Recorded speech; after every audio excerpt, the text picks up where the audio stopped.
Hey everybody, today is Saturday, December 14th, and we're here with Misty's pups, letting them play in our puppy room, and they are doing amazingly well. We're super pleased with the progress that they're making, right on track with where we expect them to be. They are growing.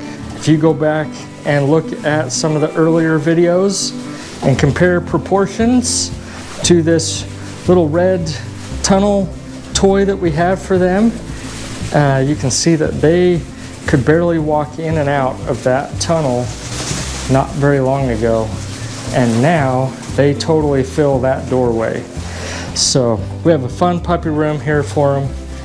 It's a great setup for them to stay clean and be happy and well taken care of.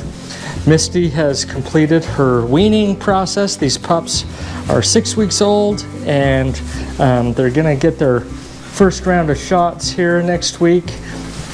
They're really healthy and happy pups, and part of it is with our setups that we have for them. So I have a few of the pups that think I'm the coolest thing on the planet. I have my puppy-proof clothing on. I have some ripstop pants and some durable leather boots, and the pups use me as a chew toy, and I don't mind it a bit. So they don't hurt me and I don't hurt them. It's a good setup. So anyways, with these pups, they are doing really well. We have been innovating with our setups and things like that over time. We didn't always used to use the shavings, and we found them. We've experimented with them over the years and love them. Turns this entire room into kind of a hamster type environment, where the pups, if they go potty or things like that, then everything just kind of clumps around it, and they do really well to stay clean.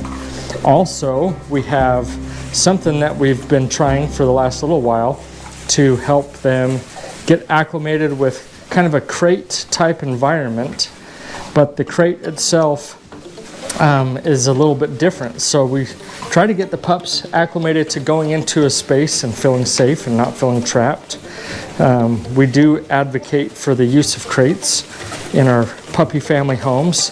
And so this little setup right here is what we call the restaurant or the puppy box. It's a plenty big space for them. It's a deck box that basically I armored all of the edges with aluminum, and so they can't chew anything on it and get the plastic. So puppy crates, things like that, that was a little bit more rounded edges, a lot of radiuses on those, and I found it very difficult to get a setup that the puppies wouldn't end up chewing up. And so we kind of brainstormed and found these poly deck boxes and made an opening in it and armored that, and they use it as a place that they can sleep. And also, this is where we can keep their food and water, and we can separate it during different times. They're past this stage now, but when we have the puppy food and mama is still weaning them and whatnot, we wanted to create a space that mama doesn't eat the puppy food and the puppies don't eat mama's food, and we found this to be a good setup. So we could separate puppy food. Now this is obviously solid kibble and things like that and whatnot. We can separate that from mama, and we would actually put mama's food here on top, so she could just hop up and eat her food, and the puppies can do that. So this keeps the shavings from getting too much in their food and their water and things like that, and the puppies love to go in and out, and they'll sleep in there and do everything like that. So they're just happy, healthy, bouncy pups. So one of the setup differences is we have this as kind of what they have identified as their space. So one of the things we try to work on is early potty training conditioning, and part of the principles of doing that correctly is you have to be able to keep the pups clean. If they're forced into a dirty situation, they're just going to lose that instinct to stay clean. They want to be clean, but if they're forced to stay in a situation where they just can't stay clean or get clean, then they don't have any inclination to go potty anywhere but other than where they are. So this is our puppy room setup, and this is their space. And then over on this side of the deck box area is the space that they go potty. So they're doing super good. In fact, you can see one little clumped poop. I just got done cleaning up after them, but you know, obviously with 8 pups, they're gonna go potty whenever they want. And we clean out the puppy room regularly and keep everything clean. And 90% of the potties happen on the other side of that space. So they have to go around the deck box there to that other side of the room. So about 2/3 of the room are theirs. And then the other third of the room is their potty space. And the room is big enough that they can play and have fun and keep themselves clean. But when they need to go potty, they have a place to go do that without it just getting everywhere. We were not a big fan of puppy potty pads because it seemed like there's just too many ways for pups to get those and turn them into, basically they get bored enough, they just start chewing on them or things like that, or they just get soiled or drug around and things like that. So the shavings have turned into a very good option for us. So as you can see, the pups are doing fabulous. We've got Little Light Pink, that's not so little anymore, Mr. Dark Blue, and Dark Pink here. Over on this side, we've got Miss Yellow. And I will also say one thing, not everything in this puppy room is a poop. So there's pieces of bark here in the shavings, and so you might see something that looks like a poop, but it's just a piece of bark. Sorry, I stepped on one of the pups as I stepped back. They're doing fine. So they're not feet smart. Pups will just walk right underneath you. And so every once in a while we step on a puppy and we're gentle with when we set our foot down, but you'll hear it sometimes. So they have to learn the hard way that humans take space and we don't give space very well. But over here we've got Miss Gray and Mr.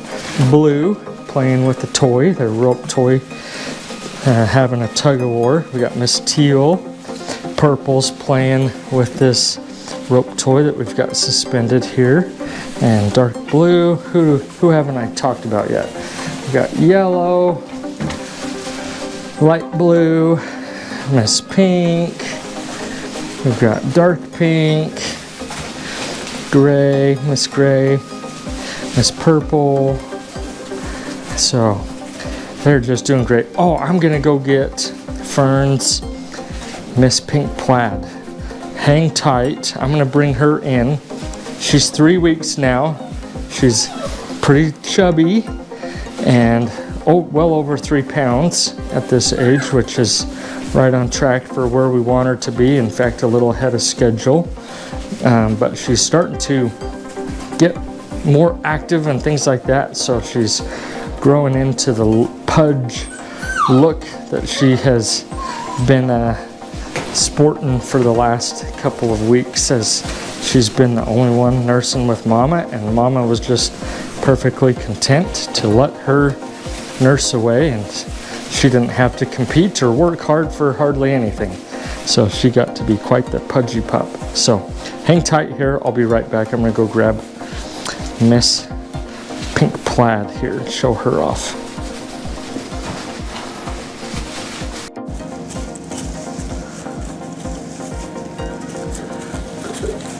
Okay, I think I've got the camera set up for this.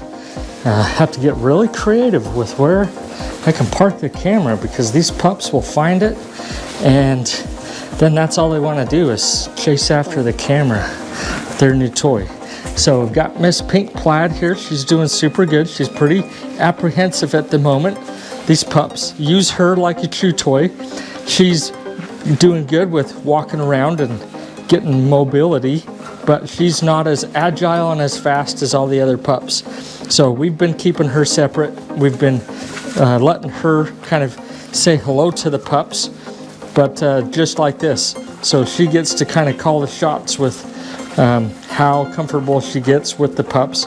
And as you can see, it takes her a minute to actually get comfortable with hanging out with the pups. So we hold her for a little bit, let the pups kind of get bored of her, and let her see the pups and hang out with them, but not really interact with them super close. So they're too ambitious, and she's not quite big enough to hold her own with them. But she does get to see them and get introduced to them and things like that. So right now, she's spent a lot of time with us and a lot of time with Mama, but not a lot of time with the pups. In another week or two, she'll get her speed and her steam going with her size, and then she'll be able to keep up with these pups more. In a couple more weeks, with her growth trajectory, she'll start to be a lot more ambitious with interacting with the pups, and we'll let her spend more time on the ground with them. But Miss Pink Plaid is just as cute as can be and doing super, super good. So I wanted to show her off. You can probably hear Fern in the background. She's in the other puppy room that's across the hall from me, and she starts to whine whenever we get Miss Pink Plaid out to play. And you can hear her protesting that I've taken her pride and joy too far away. So I'm gonna return her to Mama, and then I'm gonna just let the camera roll, and I will be right back. Let you enjoy hanging out with the pups.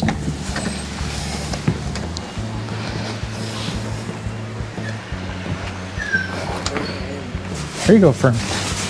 There you go. Yep, I got her. There she is. There she is. I've got the microphone on me, so you can say hello to Fern. Fern, say hello to everybody. She likes to kind of sniff and snort every time we bring her puppy back. She's so excited. She's giving me kisses right now. Yeah, okay. Say hello to your pups. Oh, you gotta stay in your room. I'm going back to the other room. See you in a minute.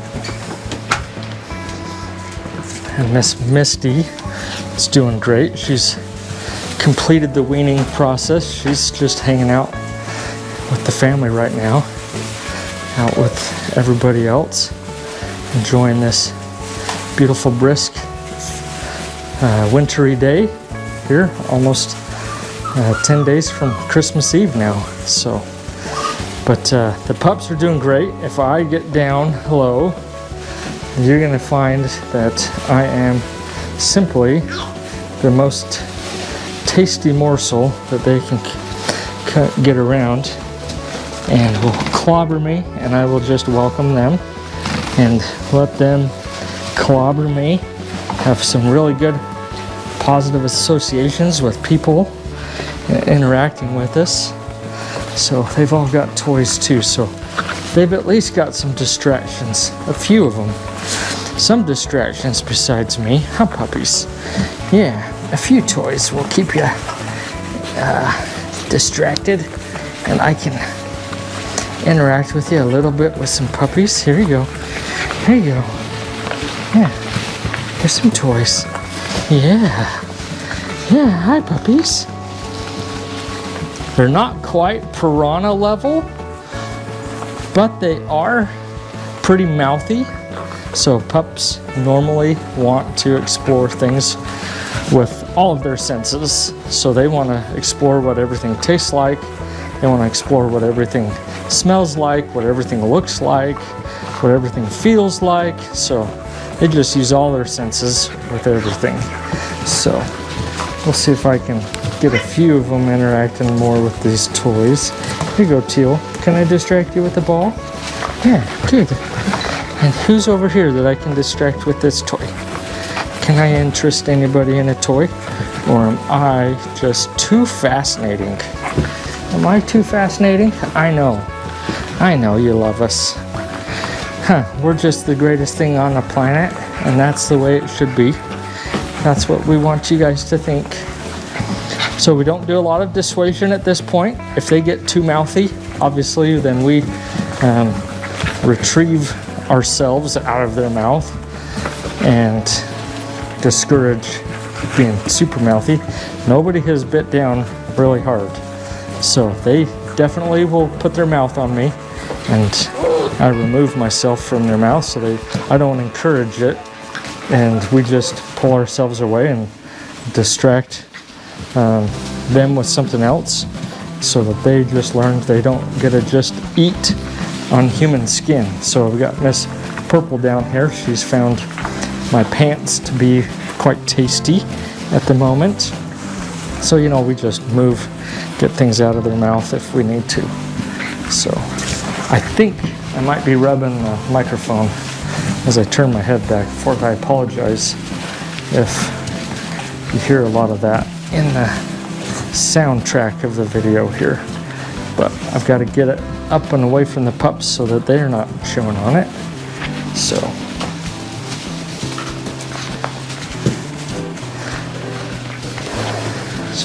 as they interact with me, sometimes they will start to get sidetracked and find something else a little bit more interesting. So who do I have behind me? Somebody's hiding behind me. Miss Teal. We get her playing with the rope toy here. And then they'll start to interact with each other. So we got Miss Yellow and Light Pink. They're having a little wrestling match. Mr. Blue is chewing on my pants. I've got some pretty durable pants. We've learned over the years there's some puppy-friendly attire and not so puppy-friendly attire. And I've learned I gotta have some boots on that are pretty durable, thick boots, so that they don't just chew everything up. No laces. So we found shoelaces were a favorite. They treat shoelaces just like they do a rope toy, and they just want to snack on those. So rather than having everything become something of interest, then we just limit things to things that they can work with and we can work with, not have them get destroyed. So they're starting to slow down a little bit. I don't know if you guys can tell. They've been playing. Their gas tank is definitely a lot bigger than it used to be. They've got a lot more energy. They can go for a lot longer and not just crash and go into a food coma or, you know, take a quick nap and recharge. They've got about 30 to 45 minutes of go time, and another week from now they'll have a pretty good gas tank. They'll have about an hour of go time in them, and then they're pretty tuckered out. But right now they can go pretty good for this amount of time. So, pups? Yeah, so we got a few of them starting to slow down here. Dark blue's back here. We got yellow slowing down, teal. This purple's still finding my pants to be fairly tasty. So, Mr. Light Blue, we got him right here in my hands. Dark pink and gray, or light pink. This is dark pink over here. So, Mr. Blue, he's trying to go back after the camera. So he's trying to do some problem solving and figure out how he can get over there to a camera. So, who do we have here? Miss Purple right here, Miss Light Pink, Miss Dark Pink, Miss Gray, got Miss Yellow, oh, Miss Teal, she's really deciding to slow down. She's looking very comfy over there. Miss Gray playing with the ball, red ball toy. We've loved those ball toys that seem to be kind of a waffle honeycomb shape. The puppies enjoy getting their teeth around there, and they enjoy the size, and they can carry it around and feel proud of themselves, really get it in their mouth and play with them. So those have been a good toy. Our big dogs like the Chuck It toys. Got the Chuck It ball, Kong toys. Then we got this Nerf ball. These puppies can't really get this going. They're too small, their mouth doesn't really get it going. But it's got that kind of crumple sound to it. So our bigger dogs like the crumply sounding ones. This one actually, the squeaker still works. There's not very many squeaker toys that stayed good for very long. Oh, the pups like that. Yeah, I didn't know the squeaker toy in this still worked. Yeah, squeakers are always a favorite. They just don't last very long. It seems like they wear out. Yeah. Yeah, do you hear that? Yeah. And it seems like most of the squeaker toys are inside stuffed animals. There it is. Most of the squeaker toys are inside stuffed animals. We don't do stuffed animals unless there's supervision. And because they can tear open the fabric and get all that stuffing, and we don't want them to swallow something like that. So, yeah, you guys like the crumply squeakers? Yeah, you always do. Yeah, here it is. Here it is. There goes that sound. You guys figuring it out? Yeah, you figured out where that sound comes from? Let's see if I can get it in here. Who can go in? Who can solve the problem? There we go. Purple found it. Teal's figuring it out. Teal's going for it. Good, Teal. Mr. Blue, he's trying to figure it out. He's like, I know it's in there. I can hear it. Dark Blue went in. There's not a lot of room in there for these guys. Sometimes the pups, one will try to go in, the other one's trying to come out, and we get a little bit of a log jam with pups sometimes. Too small of a opening and too many pups accessing simultaneously. So every once in a while we'll hear a puppy say, hey, you got to go first, or you go second, I'm going first. So they always work it out. They can figure it out. That's just problem solving. Things that they have to learn, sometimes the hard way. So, yeah. Hey, pups. Hey, good puppies. Yeah, Purple's really figured out the light on the microphone. She's going for it. She says, I see the light. I want it. There's a little blue light, indicator light on the microphone. So, well, I think our family's got a Christmas social to go to this evening, so we've got the pups taken care of for a bit, and they'll be just fine while we're gone. We've got a good setup for them. They're all happy, healthy, warm, watered and fed, and staying all clean. So thanks for watching this video, and we look forward to having you come along the journey for watching these guys grow up. Until next week, bye. Okay, pups, here we go. Here we go. I'm standing up. Look out. Here we go. Wearing a few shavings. A little brush off and I'm all good.